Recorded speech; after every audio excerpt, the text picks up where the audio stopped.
Bueno, estamos con el candidato a diputado provincial, un joven talentoso, honesto, en mi opinión, y creo que lo es, Roy López Molina. Roy, gracias por estar hoy con nosotros. ¿Qué tal, Carlos? Gracias por invitarme. ¿Hubo fraude o no hubo fraude? Porque acá se habló mucho de fraude, se habló de desprolijidad. A ver, ¿cuál es tu opinión al respecto? Nosotros fuimos muy claros desde el comienzo. No hay y no había elementos que nos indiquen que acá hubo una acción sistemática del gobierno destinada a alterar el resultado de la elección, que eso básicamente la idea de fraude.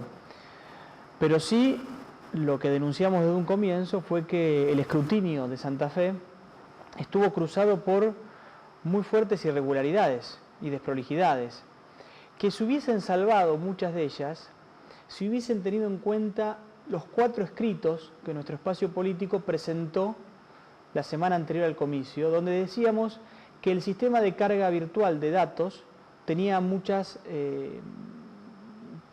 puntos grises, muchos puntos débiles. Bueno, eso no fue tenido en cuenta y allí es donde se genera el problema, porque ese 100% de las mesas informadas no era el 100% de las mesas escrutadas y quedaban 250.000 votos a la deriva. Entonces, ante esta situación, lo que uno hubiese querido es que el gobernador se ponga como el garante de la transparencia y de la institucionalidad. Y al otro día, cuando se empezaron a generar las primeras dudas, convocar a conferencia de prensa, llevar tranquilidad y decir, tranquilos, que estos 250.000 votos están bien resguardados, solamente que hay una diferencia, como siempre existe entre el provisorio y el definitivo, que se va a ir salvando a lo largo de los días. Bueno, esa no fue la actitud. La actitud fue de intentar generar que aquí en Santa Fe había una campaña sucia de la oposición para desprestigiar al gobierno. Bueno, pero discúlpame.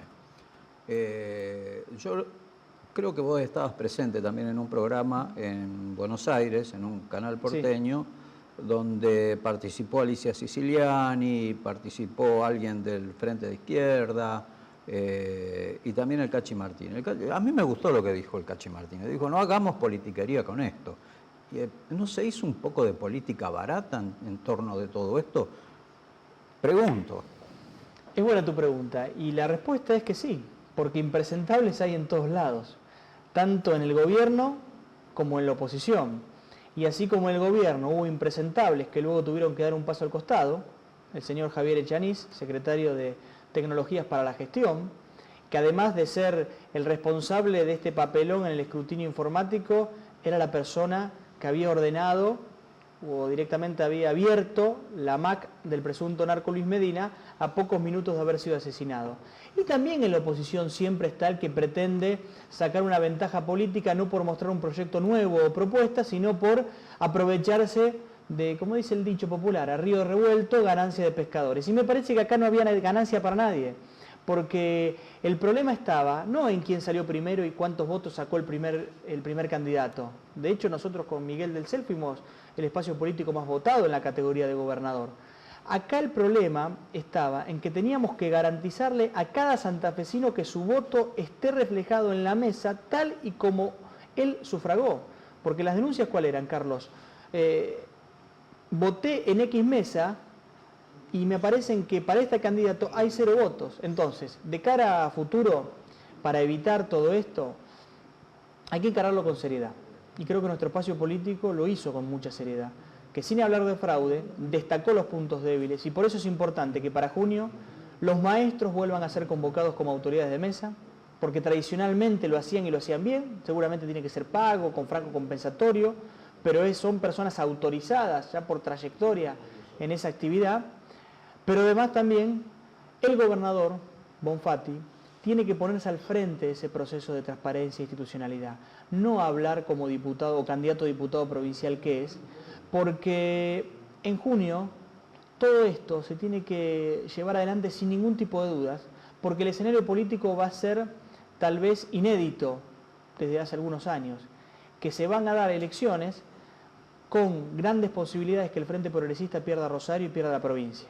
Entonces, ante este contexto, tenemos que tener mucho cuidado. Bueno, Después hablamos de eso. Te hago una pregunta antes de ir. Yo quiero que vos veas una encuesta. Te hago una pregunta. Con Carlos Fechenbach al abrir el programa decíamos que hay mucha disputa, mucha controversia, mucha pelea y pocas propuestas. ¿Coincidís con eso? Sí, claro. Y te voy a ser sincero en algo. Yo creo que yo mantengo cierta diferencia con Miguel del Cel. Diferencias ideológicas. No necesariamente tienen que ser diferencias en todos los aspectos, en algunos aspectos sí. Sin embargo, reconozco que también es víctima del chicaneo político. Completamente. Vuelvo a la pregunta. Hay mucha pelea, pocas propuestas. ¿Es así? ¿Me equivoco? Que aparte es lo que piensa la gente, ¿no? No te equivocás. Mira, cuando uno termina una elección interna, tiene que definir qué estrategia tomar para la elección general. Y el Frente Progresista tenía dos caminos para encarar la general. Uno era el camino de debatir propuestas, debatir proyectos, confrontar modelos de gestión, y otro era el camino del agravio, de la chicana, de la calumnia, de la violencia verbal. Y lamentablemente me parece que los principales dirigentes del Frente Progresista optaron por esta segunda opción. Y hoy Miguel del Cel, cuyo único delito fue tener el coraje de dejar 30 años de actividad artística y meterse en un mundo difícil como es la política, para intentar hacer algo por el que tiene al lado y está sufriendo, es víctima de esta campaña que vos planteás, de ataques constantes, de agravios permanentes, agravios que exceden lo político y terminan llegando a lo personal, y que el problema también está en esos dirigentes que agravian y atacan, en el límite. ¿Cuál es el límite donde vos atacás al candidato o a la persona y cuando ya estás atacando a aquel santafesino que lo votó porque creyó y confió en Miguel? Porque ahí entonces ya vos te estás poniendo en un plano de superioridad respecto al votante, que cuando no votan lo que vos querés, bueno, están todos equivocados, o como dijo Fito Páez en su momento, para los que votaron por Macri y Capital, me dan asco. Entonces, me parece que tenemos que volver a retomar la senda de una campaña en los términos que vos planteás. Debatamos qué vamos a hacer con la seguridad, debatamos qué vamos a hacer con la educación, con la infraestructura, con el manejo de las finanzas, pero yo creo saber por qué el Frente Progresista no quiere debatir eso. Porque en definitiva es muy difícil para los candidatos del Frente Progresista decirnos a los santafesinos o contarnos lo que van a hacer en 4 años próximos cuando no lo hicieron en 8. Entonces el problema es que ellos saben que la gente ya no les cree, entonces comienza la campaña negativa. Frente a todo eso yo quiero ser claro, nosotros vamos a estar muy tranquilos. Ante cada agravio, ante cada chicana, nosotros vamos a responder con una idea, con un proyecto y sobre todo con una sonrisa, porque no le vamos a hablar a la política, a esa política que se pone nerviosa cuando aparecen figuras ascendentes como Miguel del Cel. Le tenemos que hablar a ese santafesino o a ese rosarino que hoy tiene un muerto por día desde que comenzó el año y que no sabe cuál va a ser el proyecto de gobierno de lo que queda de este año 2015. Te invito a que veas una encuesta y después seguimos charlando.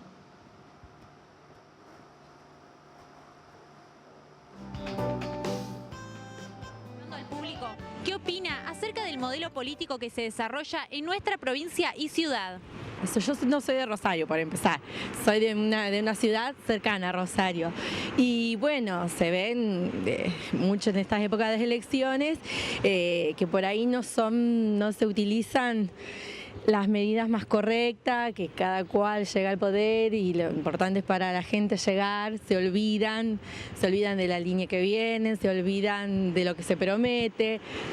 Lo importante es llegar y desgraciadamente tener un sueldo mejor y no se piensa a nivel ni país ni sociedad y estamos sufriendo las consecuencias, o sea, no hay mucha conciencia de nuestros gobernantes, ya sea acá en Rosario, ya sea en los alrededores, ya sea en el país. Todo deja mucho que desear y lo vemos todos los días en la tele. Desgraciadamente los políticos que son los que nos representan son los primeros que dejan mucho que desear. Muchos cambios. Cambios a nivel salud, seguridad, todas las cosas que nos están ocurriendo. Nada más. Sí, yo soy de Santa Fe, capital. Me parece que sí.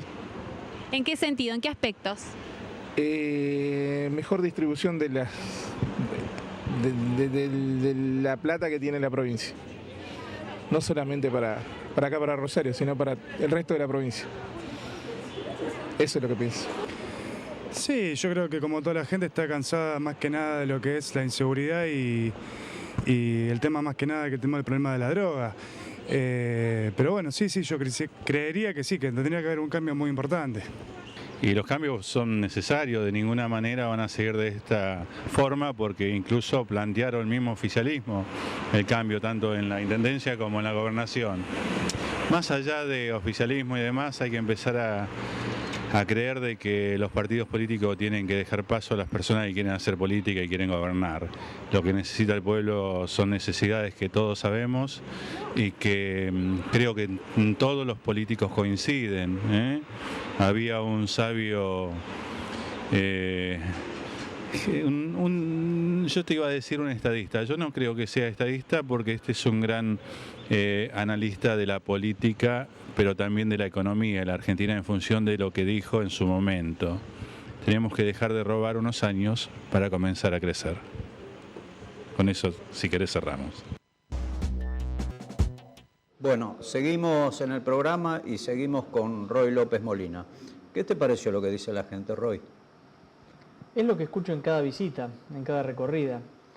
Hay un problema de la dirigencia política argentina que atraviesa todos los niveles del Estado, que tiene que ver con esa brecha que se ha generado entre el vecino y su dirigencia.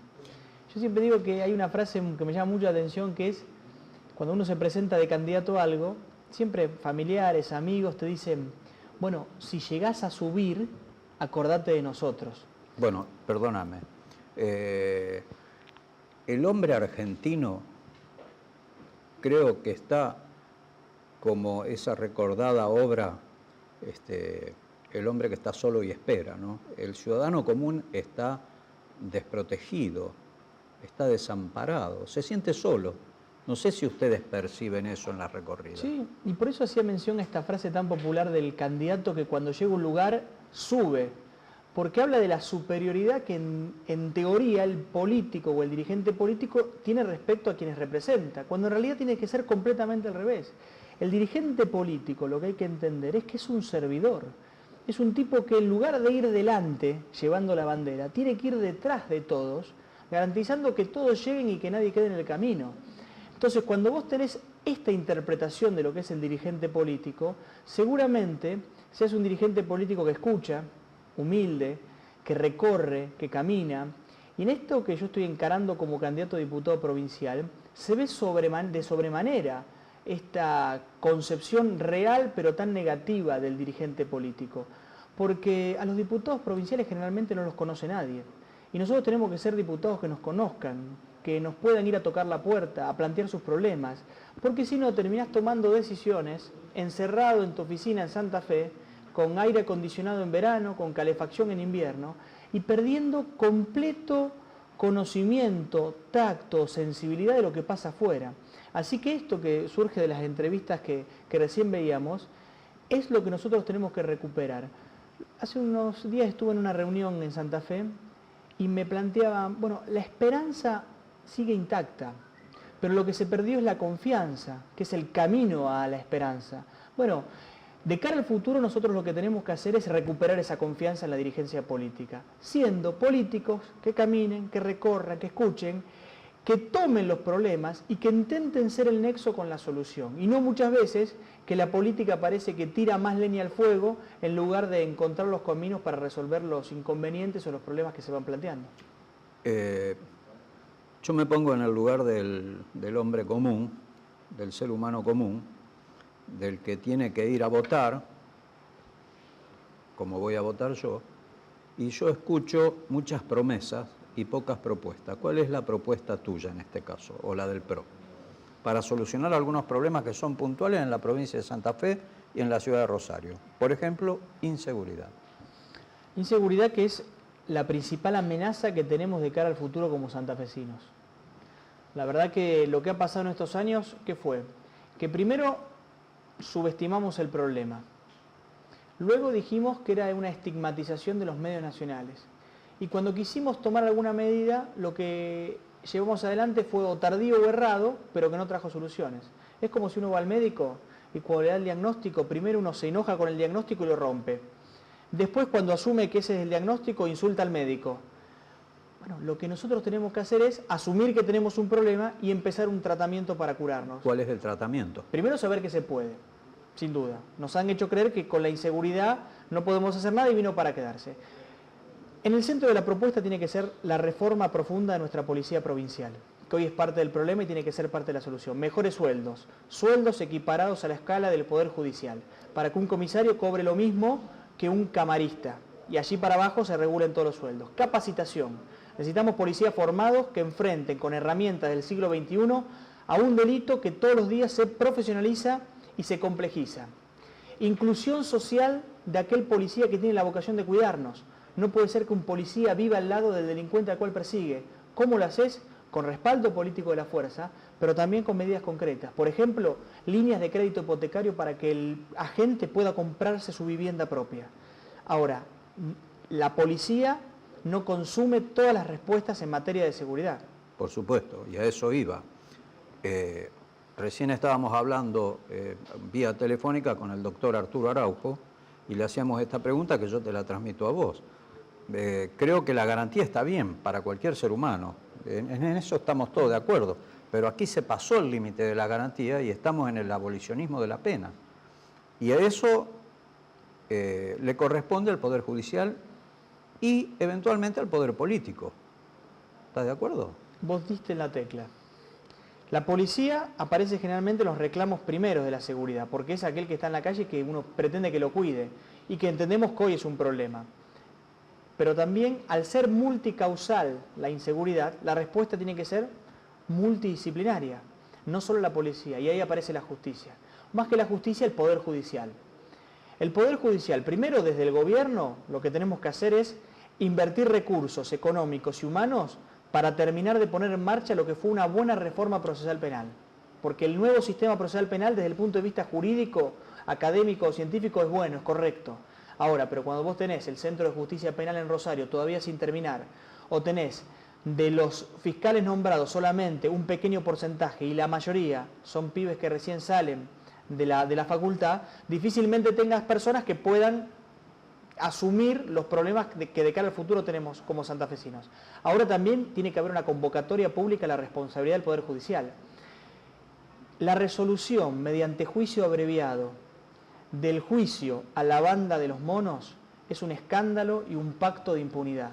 Que la principal banda que llenó de sangre y llena de sangre las calles de Rosario reciba como máxima condena 9 años es un insulto.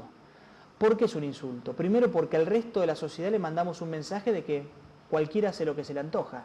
Si un tipo que mató y mandó matar, que traficó droga, que tiene armas de guerra, que constituyó una asociación ilícita, recibe como máxima condena 9 años, ¿qué queda para el resto? Lo que pasa, Roy, que acá se han confundido los términos. Orden se confunde con represión y libertad con libertinaje. Esto es, el fulbito vale todo, decía un amigo mío en una mesa de bar. Y cuando vale todo, se pierden los criterios y los parámetros. Y se pierde entonces, ¿sabes qué? La ejemplaridad. No hay ejemplos. ¿Qué mensaje también le mandamos en este juicio abreviado de los monos al resto de los colegas jueces?